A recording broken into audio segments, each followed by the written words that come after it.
നമസ്കാരം. ഇന്നത്തെ പ്രധാനപ്പെട്ട പ്രവാസി വാർത്തകളിലേക്ക് സ്വാഗതം. മലയാളി തീർത്ഥാടക മക്കയിൽ നിര്യാതയായി. സ്വകാര്യ ഗ്രൂപ്പിൽ ഉംറയ്ക്കെത്തിയ എറണാകുളം ചേരാനെല്ലൂർ വഞ്ചിപ്പുരയ്ക്കൽ പരേതനായ ഇബ്രാഹിംകുട്ടിയുടെ ഭാര്യ ആരിഫയാണ് തിങ്കളാഴ്ച മരിച്ചത്. അസുഖബാധിതയായി മക്കയിലെ സൗദി നാഷണൽ ആശുപത്രിയിൽ ചികിത്സയിലിരിക്കെയാണ് മരണം.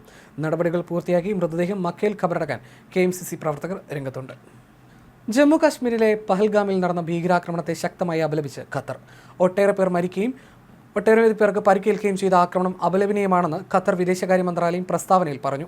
അക്രമം, ഭീകരത, ക്രിമിനൽ പ്രവർത്തികൾ എന്നിവ അംഗീകരിക്കാൻ കഴിയില്ല. ഇത് ഖത്തറിന്റെ ശക്തമായ നിലപാടാണെന്നും വിദേശകാര്യ മന്ത്രാലയം പ്രസ്താവനയിൽ വ്യക്തമാക്കി. ഇരകളുടെ കുടുംബങ്ങൾക്കും ഇന്ത്യൻ ഗവൺമെന്റിനും ജനങ്ങൾക്കും ഖത്തർ അനുശോചനം അറിയിക്കുന്നതായി പരിക്കേറ്റവർ വേഗത്തിൽ സുഖം പ്രാപിക്കട്ടെ എന്നും ഖത്തർ അറിയിച്ചു. സാങ്കേതിക തകരാറിനെ തുടർന്ന് കേരള എഞ്ചിനീയറിംഗ് പ്രവേശന പരീക്ഷയുടെ UAE നടത്തിപ്പ് താളം തെറ്റി. ദുബായിലെ ഏക പരീക്ഷാ കേന്ദ്രമായ ന്യൂ ഇന്ത്യൻ മോഡൽ സ്കൂളിൽ പരീക്ഷയ്ക്കെത്തിയ വിദ്യാർത്ഥികൾ 6 മണിക്കൂറോളമാണ് കുടുങ്ങിയത്. ദുബായ് സമയം 3:30 തീരേണ്ട പരീക്ഷ രാത്രി വരെ നീണ്ടു. ദുബായ് സമയം 12:30 തുടങ്ങേണ്ട പരീക്ഷ 2 മണിയോടെയാണ് ആരംഭിച്ചത്. ജുബൈലിൽ ബസും ഡംപ് ട്രക്കും കൂട്ടിയിടിച്ച് ഇന്ത്യക്കാരനുൾപ്പെടെ 4 പേർ മരിച്ചു. ബംഗ്ലാദേശികളായ മസൂം അലി, മുഹമ്മദ് സർദാർ, ഇന്ത്യൻ പൗരൻ ആബിദ് അൻസാരി, പാകിസ്ഥാൻ പൗരൻ ഷഹസാദ് അബ്ദുൽ ഖയീം എന്നിവരാണ് മരിച്ചത്. ജുബൈൽ ഇൻഡസ്ട്രിയൽ ഏരിയയ്ക്ക് സമീപമാണ് അപകടം. റിയാസ് LGL പ്രൊജക്ടിലെ ജോലിക്കാരാണ് മരിച്ചവർ. കൂട്ടിയിടിയുടെ ആഘാതത്തിൽ ട്രക്കിലുണ്ടായിരുന്ന ലോഡ് ബസിന്റെ മുകളിലേക്ക് മറിയുകയായിരുന്നു. ദുബായ് നഗരത്തിലെ ഏറ്റവും മനോഹരമായ കാഴ്ചകളിൽ ഒന്നായ ദുബായ് ഫൗണ്ടൻ താൽക്കാലികമായി അടച്ചു. നവീകരണ പ്രവർത്തനങ്ങൾക്കായിട്ടാണ് അടച്ചിരിക്കുന്നത്. 5 മാസത്തേക്ക് ഫൗണ്ടൻ പ്രവർത്തിക്കില്ല. താമസക്കാരും വിനോദസഞ്ചാരികളും ദുബായ് ഫൗണ്ടന് വിട നൽകി. ഖത്തറിൽ തൊഴിൽ തട്ടിപ്പിനിരയായ ഇന്ത്യൻ വനിതകളെ ഖത്തറിലെ ഇന്ത്യൻ എംബസി ഇടപെട്ട് നാട്ടിലേക്ക് തിരിച്ചയച്ചു. തൊഴിൽ വാഗ്ദാനം ചെയ്ത് ഖത്തറിലെത്തിച്ച 6 ഇന്ത്യൻ സ്ത്രീകളെയാണ് കഴിഞ്ഞ ദിവസം എംബസി നാട്ടിലേക്ക് തിരിച്ചയച്ചത്. ഖത്തറിലെ ഇന്ത്യൻ എംബസി സമൂഹ മാധ്യമത്തിലൂടെയാണ് ഈ വിവരം പങ്കുവച്ചത്.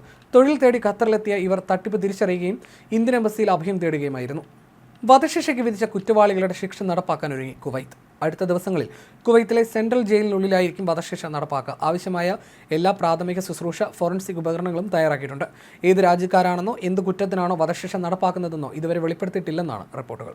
പഹൽഗാമിൽ നടന്ന ഭീകരാക്രമണത്തെ ശക്തമായി അപലപിച്ച് UAE. ഇത്തരം പ്രവർത്തികളെ വിദേശകാര്യ മന്ത്രാലയം അപലപിക്കുകയും സുരക്ഷയ്ക്കും സ്ഥിരതയ്ക്കും തുരങ്കം വെക്കുന്ന അക്രമത്തെയും ഭീകരതയും നിരാകരിക്കുന്നതായി വ്യക്തമാക്കുകയും ചെയ്തു. ഇന്ത്യൻ സർക്കാരിനോടും ജനങ്ങളോടും ഇരകളുടെ കുടുംബാംഗങ്ങളോടും മന്ത്രാലയം അനുശോചനം രേഖപ്പെടുത്തി.